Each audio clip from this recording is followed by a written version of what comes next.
अंबेडकर नगर पहले तहसील थी, क्या तहसील बोलते थे इसको? अभी सेंसस 2027 अनाउंस हुआ है, बड़ी भारी एक्सरसाइज है, टेक्नोलॉजी का भी इस्तेमाल होगा। तो जो डेटा इकट्ठा किया जाएगा, न्यूमरेशन भी जो ली जाएगी, तो वो डेटा को कैसे यूज कर पाएंगे देश के फायदे के लिए। अंबेडकर नगर पहले फैजाबाद जनपद का अंग, उसको बंटवारा करके अलग किया गया। तो अंबेडकर के नगर के लोग इससे संतुष्ट हैं, खुश हैं, या पहले जब फैजाबाद में थे तब खुश हैं?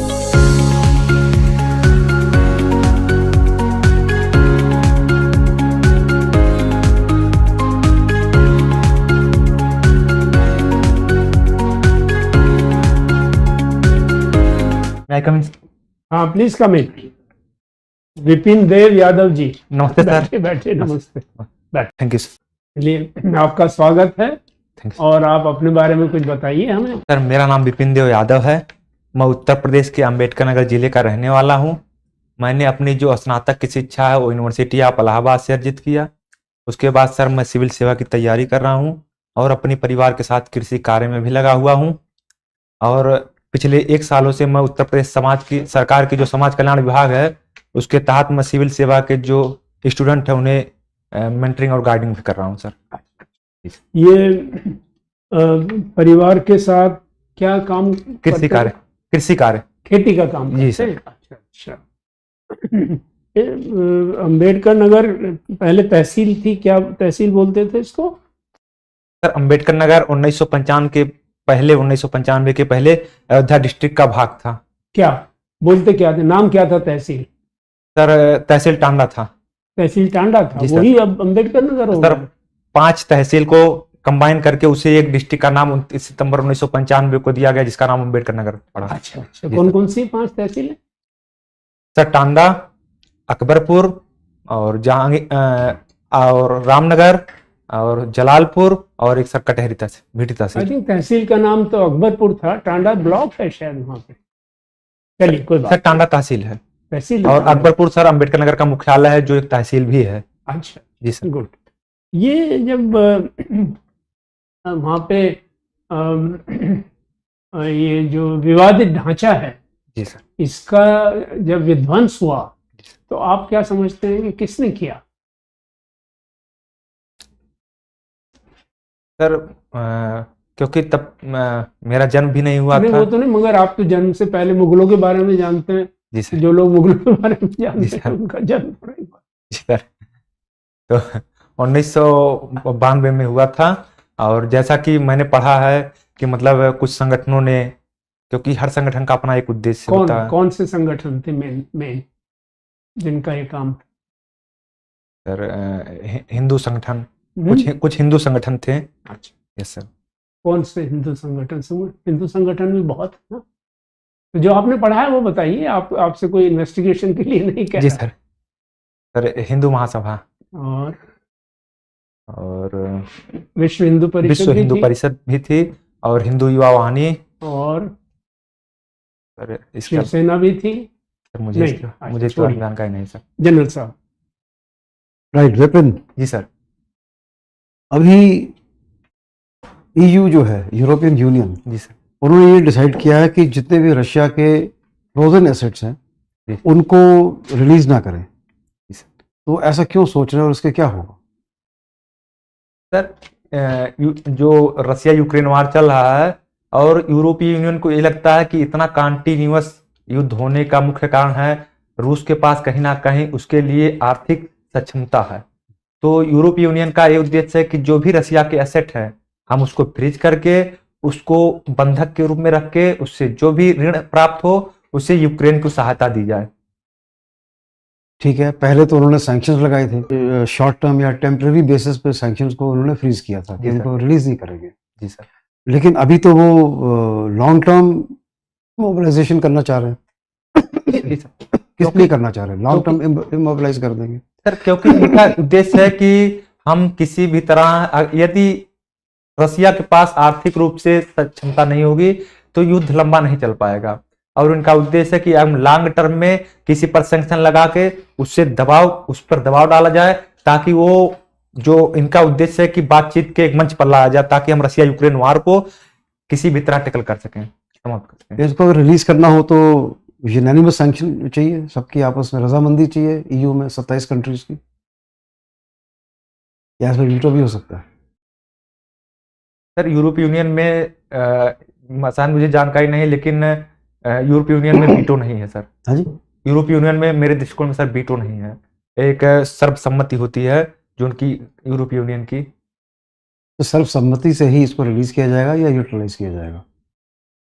Sorry sir. ओके, अभी सेंसस 2027 अनाउंस हुआ है, बड़ी भारी एक्सरसाइज है, टेक्नोलॉजी का भी इस्तेमाल होगा।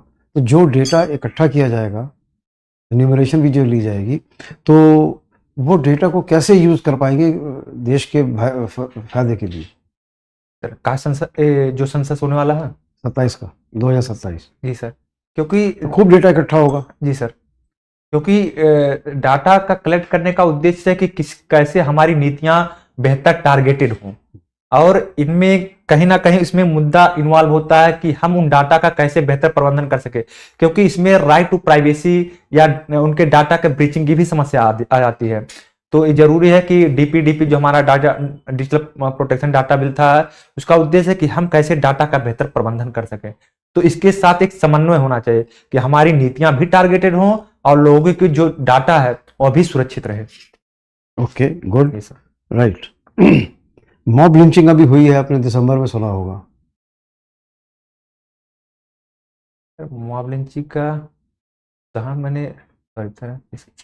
अच्छा, अगर आप डीएम होंगे और आपके इलाके में कोई खबर आएगी कि मॉब लिंचिंग हुई है, तो आप कैसा सजेस्ट करेंगे कि ये ना हो आगे से? सर मॉब लिंचिंग, बस 3 ही पॉइंट बताइए। जी सर। मॉब लिंचिंग का जो मुख्य कारण होता है वो होता है कि किसी के प्रति आपकी जो भावना है वो रेडिकलाइज हो जाए। तो इसके लिए जरूरी है लोगों में अमन सद्भाव की भावना। तो हमारा मुख्य उद्देश्य रहेगा कि लोगों को अवेयर करना, और यदि विभिन्न धर्मों के मध्य है तो हमें पीस कमेटियों का गठन करना, बच्चों को जागरूक करना, और स्थानीय जो भी लोग हैं उनको एक साथ एक मंच पे लाना, और एक जो सबसे महत्वपूर्ण चीज है कि लॉ एंड ऑर्डर को मजबूत करना, ताकि कोई भी ऐसी कार्रवाई करने से पहले उसे भय हो कि कानून का भय हो कि यदि हम किसी प्रकार की कार्रवाई करेंगे तो हमारे खिलाफ एक्शन होगा। तो हमें लॉ एंड ऑर्डर को भी मेंटेन करना होगा, और लोगों में जो एक गैप है, एक विचारधाराओं का गैप है, उसको दूर कर उनमें एक सद्भाव की भावना। Sir okay, thank you. जी सर, थैंक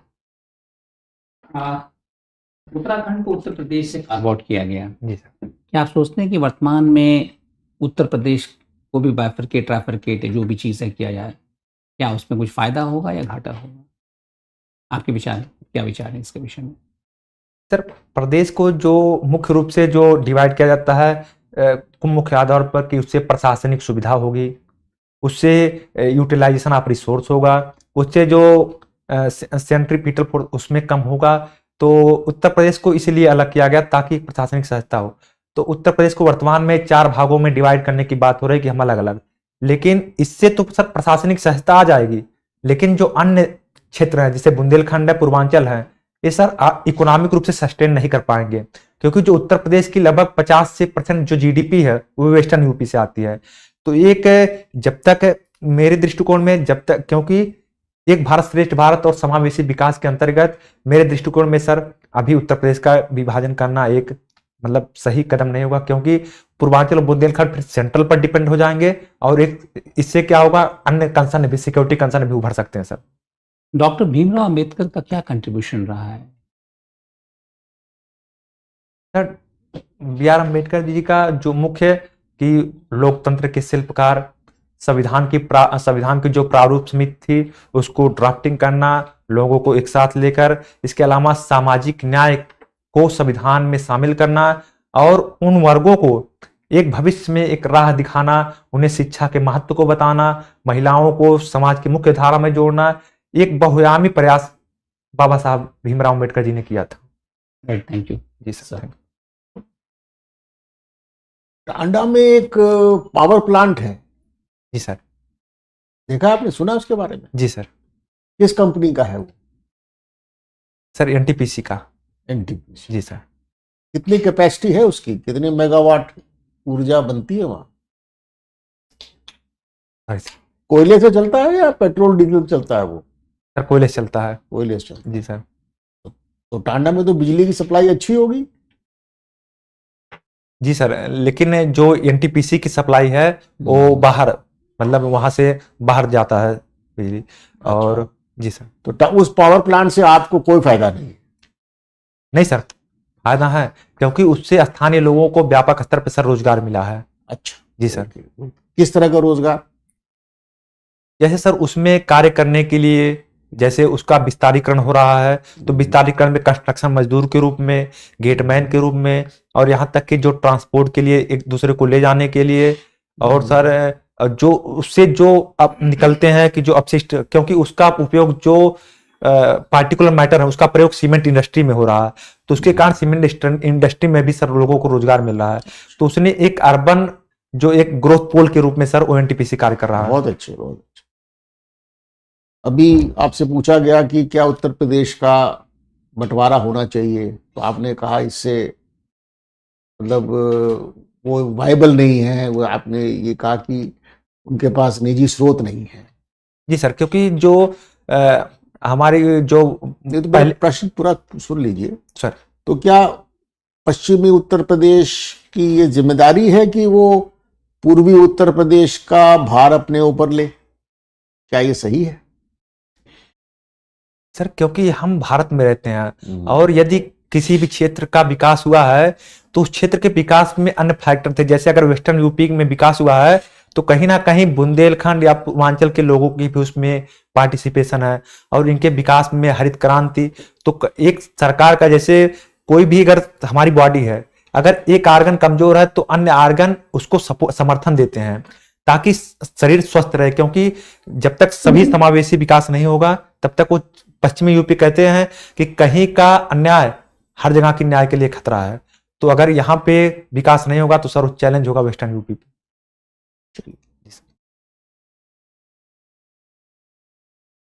अंबेडकर नगर पहले फैजाबाद जनपद का अंग था। जी तो उसको बंटवारा करके अलग किया गया। जी सर। तो अंबेडकर के नगर के लोग इससे संतुष्ट हैं, खुश हैं, या पहले जब फैजाबाद में थे तब खुश हैं? सर, पहले लोगों को किसी भी कार्य करने के लिए मुख्यालय फैजाबाद था तो बहुत लंबी दूरी तय करनी पड़ती थी। जो हमारे, क्योंकि जब कहीं मुख्यालय होता तो वहां पे शिक्षा स्वास्थ्य की बेहतर अवसंरचना भी विद्यमान हो जाती है, तो लोगों को हर काम के लिए लगभग 80-100 किलोमीटर दूरी तय करनी पड़ती थी। तो कहीं ना कहीं सर अम्बेडकर नगर के गठन से सर बहुत फायदा हुआ, क्योंकि अब धीरे धीरे हर शिक्षा, स्वास्थ्य और अन्य प्रकार के इंफ्रास्ट्रक्चर अब उनको एक कम दूरी पर ही उपलब्ध है सर। तो अभी आपको नहीं लगता सहारनपुर और मुजफ्फरनगर के लोगों को लखनऊ जाना पड़ता है, प्रयागराज जाना पड़ता है, तो उनको दिक्कत नहीं होती? सर, इसमें प्रशासनिक सहजता तो है, लेकिन एक फैक्टर, इसके अन्य फैक्टर भी हैं कि क्योंकि कई फैक्टर होते हैं किसी चीज के लिए। इन प्रशासनिक सहजता तो हो सकती है सहारनपुर, मुजफ्फरनगर को लखनऊ में आने के लिए, परंतु जरूरी है कि हमें अन्य फैक्टर को भी देखना होगा। नहीं, अच्छी बात। जी सर। नया जिला बनने के बाद क्या क्या विकास कार्य हुए हैं जो आपको नजर आ रहे हैं? सर, पहला तो मुख्यालय बना, और अवसंरचनाएं जैसे पुलिस अवसंरचना या जो तहसील कलेक्ट्रेट तो सरकारी दफ्तर बन गए सर। ये सर। इसके अलावा और दूसरी चीज, क्योंकि जब सरकारी दफ्तर बनेंगे तो लोग काम करेंगे, उनकी आवश्यकताओं की पूरा करने के लिए शिक्षा स्वास्थ्य अवसंरचनाएं भी, तो धीरे धीरे वहां पे पीजीआई भी, और शिक्षा अवसंरचना पे पॉलिटेक्निक, ITI, अन्य संस्थाएं भी सर। मेडिकल कॉलेज बना वहाँ? जी सर, मेडिकल कॉलेज बना है, पीजीआई बना है। पीजीआई? जी सर, पीजीआई। अच्छा। जी सर। और उनका अन्य क्षेत्रों से, क्योंकि अब अन्य क्षेत्र से उसका, क्योंकि कनेक्टिविटी भी होगी, अगर मुख्यालय होगा तो लोगों को अन्य विकास खंड से उसका जुड़ाव भी होगा, तो सर उसने एक पूरा विकास का एक चेन क्रिएट कर दिया। ये जो गोरखपुर लिंक है पूर्वांचल एक्सप्रेसवे का, वो भी आपके जनपद से जाता है? जी सर, जो पूर्वांचल एक्सप्रेसवे है हमारे जिले से ही होकर जाता है सर। जी सर। Thank you. आपने इलाहाबाद यूनिवर्सिटी से PCM में किया है BSc? जी सर। में इलाहाबाद यूनिवर्सिटी का नाम अभी भी इलाहाबाद है या प्रयागराज यूनिवर्सिटी हो गया है? सर, यूनिवर्सिटी ऑफ इलाहाबाद है सर। अभी भी वही है? जी सर। अच्छा, ये फिजिक्स में ये बताइए, जो बोर मॉडल है ये क्या है? ये Bohr model? Of atom? Sir Bohr model जो एटम को जो इलेक्ट्रॉन है उनको उनकी कक्षाओं में एक क्रम करने का बोर मॉडल एक सिद्धांत है। और इसके अलावा सर मुझे इसके बारे में ज़्यादा भाई देखो, जानकारी आप फिजिक्स में आपने बीएससी की है, नहीं। जी सर। तो अब आप बोर मॉडल बहुत बेसिक चीज़ है फिजिक्स की, उसके बारे में जानकारी ना होना। चलिए कुछ और पूछ लें आपसे। यस। आइंस्टाइन का नाम किन किन बातों की वजह से जाना जाता सर आइंस्टाइन का नाम पहला तो नोबेल पुरस्कार उन्होंने जीता था फोटो इलेक्ट्रिक इफेक्ट। है? Yes. और दूसरी चीज है सर जो रिलेटिविटी का सिद्धांत है E बराबर mc स्क्वायर, तो उन्होंने ऊर्जा और जो द्रव्यमान था उसमें संबंधों को सर उन्होंने इसको रिलेटिविटी का सिद्धांत कहते हैं या is equal to mc square अपने आप में एक सिद्धांत है? सर E बराबर mc स्क्वायर स्वयं में एक सिद्धांत है, इसके अलावा रिलेटिविटी की भी थ्योरी है। जी सर। फोटो इलेक्ट्रिक इफेक्ट क्या है? जिसकी वजह से उन्हें नोबेल प्राइज मिला। सर जब सोच लो, अगर सोचना चाहते हो सोच के बताओ। सर फोटो इलेक्ट्रिक इफेक्ट जब जो ऊर्जा के जो कण फोटॉन जब वो किसी किसी मेटल पर गिरते हैं तो उनकी जो एनर्जी है। जी सर। अब बताओ क्यों स्ट्रॉन्ग? क्योंकि जो हमारी ग्रोथ रेट है 8.2%, विश्व की सबसे बड़ी तेजी से बढ़ती हुई अर्थव्यवस्था हमारी है। एक और दूसरी चीज है कि जो हमारी विभिन्न अर्थव्यवस्था के क्षेत्र हैं वो बेहतर परफॉर्म कर रहे हैं। जैसे हमारा मैन्युफैक्चरिंग सेक्टर है, वो परफॉर्म कर रहा है अच्छी तरह से। मैन्युफैक्चरिंग सेक्टर परफॉर्म कर रहा है लगभग 9.4। नहीं, मैन्युफैक्चरिंग पे ही रहिए। मैन्युफैक्चरिंग में क्या किस रेट से ग्रोथ हुई है अभी जो हुई है Q2 में? लगभग 9.4% मैन्युफैक्चरिंग। जी सर। ये IT में है ये फिगर? सर लगभग फाइनेंशियल जो सेक्टर वो भी लगभग 9% प्लस ही है, लगभग दोनों सेक्टर 9% प्लस है। और एग्रीकल्चर? एग्रीकल्चर लगभग 4 to 5% सर। अच्छा चलिए, तो आपका इंटरव्यू समाप्त करके हम आपको फीडबैक देते हैं।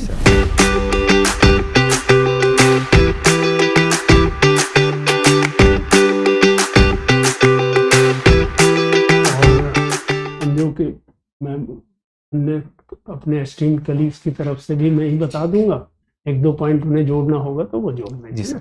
ये सब इस पे रिकॉर्ड हो जाएगा, तो आप इसको ध्यान से देखिएगा और देखिएगा जहां आपने जवाब दिए जिससे आप संतुष्ट हैं वो और जिससे आप संतुष्ट नहीं हैं उनकी लिस्ट अलग अलग बनाइएगा। न्यूज़पेपर से अधिकतर सवाल जो आएंगे आपके डैफ से आएंगे और न्यूज़पेपर से आपको बहुत जानकारी अच्छी तरह से मिल सकती है। जैसे इंडियन इकोनॉमी का ही सवाल था, तो न्यूज़पेपर्स में समय समय पे आर्टिकल आते रहते हैं। तो जिस हफ्ते में आपका इंटरव्यू हो उसमें तो बहुत ही थारोली न्यूज़पेपर पढ़िएगा, एक एक विषय, और जैसे टेक्स्ट बुक आप पढ़ रहे हैं। वरना 1-1.5 महीने का न्यूज़पेपर कोई भी लेके हिंदी या इंग्लिश का उसकी डिजिटल कॉपी में आप इम्पॉर्टेंट विषय छांट के उसकी बुलेट पॉइंट्स बना लीजिए और हर बुलेट पॉइंट्स के पीछे एक एक डिटेल में, है ना। और जो भी आपसे सवाल पूछा जाए थोड़ा सोच के रुक के तब जवाब दीजिए, है ना। और उन बुलेट पॉइंट्स को बनाने के बाद खूब अच्छी तरह रिपीटेडली आप उनका अध्ययन करिए और जिससे हर चीज़ आपको समझ में आए। जैसे आपने इकोनॉमी के बारे में जवाब दिया तो उसको देखिएगा जाके वापस कि कौन सा सेक्टर कितने % बढ़ा, ये फिगर आपकी सही थी या गलत थी, जो भी था तो समझिएगा अच्छी तरह से। और थोड़ा सा स्माइल रखिएगा चेहरे पे जब आप वहाँ जाएं, क्योंकि वो स्माइल की भी बड़ी कीमत होती है, उससे थोड़ा सा कॉन्फिडेंस लगता है कि आप कॉन्फिडेंट हैं। जो आपकी ड्रेस है उसके बारे में हमारे जनरल साहब कुछ बताएंगे ब्रीफली। और थैंक यू। आपके आंसर्स काफ़ी हद तक स्ट्रक्चर्ड थे, साफ सुथरे, ब्रीफ में आपने जवाब दिया, कम्युनिकेशन स्किल आपका अच्छा था और कॉन्फिडेंस मेंटेन किया आपने, और काफ़ी सब्जेक्ट्स की आपको अच्छी पकड़ है। और मैं ये समझता हूँ कि आप किसी भी टॉपिक पे कहीं ना कहीं बैकग्राउंड से नॉलेज ला के उसको अच्छे से कनेक्ट करके स्पॉन्टेनियसली जवाब बना लेते हैं, तो ये अच्छा पॉइंट है। और ड्रेस भी आपकी बिल्कुल ठीक है। कुछ एक पॉइंट हैं जो आपको गौर करने होंगे। एक तो जब आप अंदर एंटर करेंगे तो विश करेंगे सिर्फ चेयर को, जी सर। अलग अलग विश सबको नहीं करना। जी सर। उन्हीं को नमस्ते बोलिए, जो भी गुड मॉर्निंग जो भी बोलना बोलिए। अच्छा, कॉलर का बटन बंद रखेंगे। जी सर। और सॉक्स पहनेंगे ब्लैक। जी सर। ठीक है। और हाथ की पोजीशन को थोड़ा गौर करें। देखिए अभी भी आपने ऐसे रखा हुआ है, या तो ऐसे कर लीजिए, रख लीजिए यहाँ। जी सर। पूरा पूरा लॉक करिए हाथों को ऐसे, हाँ, और आराम से रख लीजिए। मूव नहीं करना है? हाँ? कुछ जैसे जब मैं एक्सप्रेस करता हूँ तो मूव, हाँ, तो या तो ऐसे रख लीजिए। जी सर। या फिर एक के ऊपर एक रख लीजिए। जी सर। या फिर यहाँ रख लीजिए। जी सर। आपको जो सुविधाजनक लगता है वो करिए, लेकिन ऐसे ना करें। जी सर। हाँ, ये आधा। और उंगली- सर बताते वक्त इसको मूव कर सकता हूँ? आप छोटा छोटा जेस्चर्स कर सकते हैं, लेकिन जी। लाउड नहीं होना हाँ, चाहिए, ठीक। आपकी बॉडी स्पेस के बाहर ना जाए। जी जी जी सर। थोड़ा कहीं आदत होती है, हाथ जेस्चर्स होते हैं, तो उससे आपको कम्युनिकेशन लगता है पूरा तरीके से कह पा रहे हैं। जी सर। तो इसलिए सहारा लेते हैं जेस्चर्स का, जी आप सर। ले सकते हैं, लेकिन लाउड ना हो। जी सर। और सॉरी सर बोलने की जरूरत नहीं है। अगर कोई चीज़ का नहीं पढ़ा तो कह सकते हैं कि साहब मैंने इसके बारे में थोड़ा और पढ़ूंगा, अभी मैं नहीं दे पा रहा जवाब। जी सर। और हील्स को आप खोलिए थोड़ा सा, हील्स आपने बांध के रखे हुए हैं, खोलिए, स्पेस बनाइए। हाँ, और बाहर की तरफ नहीं, अंदर नॉर्मल बैठिए, नहीं सीधा ना करिए, जैसे आप बैठते वैसे बैठिए, पर हील में थोड़ा स्पेस कर लीजिए जी सर। जो सुविधाजनक हो, जी सर। पर हीलों को मिला के ना रखें। जी सर। है ना? Okay, thank you.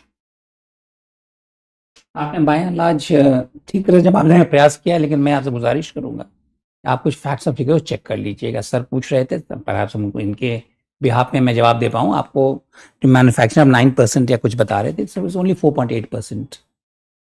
तो 9 पॉइंट आप 9 पॉइंट बता रहे थे।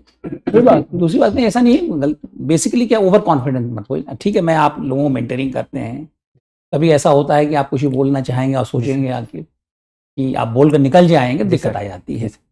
उसी तरह से है आपके फिजिक्स, केमिस्ट्री, मैथमेटिक्स में अगेन सर के बिहार में बोलना चाहूंगा कि आप बहुत सारी चीज़ों के बारे में आपकी जानकारी जी सर। थोड़ी क्षीण हो गई, कम सर हो गई बहुत, है, तो उसको रिवाइज करने की जी आवश्यकता है। ऐसा घबराने की आवश्यकता नहीं है। जी। आप स्ट्रीट में हैं।